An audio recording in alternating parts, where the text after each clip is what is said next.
வாங்க வணக்கங்க. இன்றைக்கி நம்ம செடியிலேருந்து கொஞ்சமாக பூ பறிச்சுட்டு வந்திருக்குங்க. இந்த பாருங்கள், இதுதான் வந்து குண்டு மல்லி. இதுங்களா, இது குண்டு மல்லி நல்ல வாசமாக இருக்குங்க. இந்த ஒரு மல்லி நம்மகிட்ட இருக்குது. அப்புறம் வந்து இது பாருங்கள், ஒரு இதழ் மல்லி, இது ஒன்று இருக்குங்க நம்மகிட்ட. இன்னொரு மல்லி இருக்குங்க, கொடி மல்லி. அது இந்த அன்றைக்கி பூக்களைன்னு நினைக்கிறேன், பூத்துச்சுங்களான்னு தெரியல, அதை காணுங்க. இப்போ 3 வகையான மல்லி நம்ம வீட்டில் இருக்குதுங்க. இது ஒரு மல்லி, இது ஒன்று. இப்போ நம்ம செடியிலே இருந்தது பட்டை கனகாம்பரம் வந்து பறிச்சுட்டு வந்ததுங்க. இது ரெண்டும் கலந்து சாமிக்கு பூ தொடுத்து வைக்க போகிறேன் நான். ரொம்ப வாங்க, கட்டிட்டு நம்ம மறுபடியும் பார்க்கலாம்.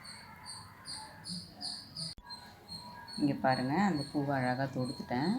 எவ்வளோ அழகாக கலர்ஃபுல்லாக இருக்குது பாருங்கள்.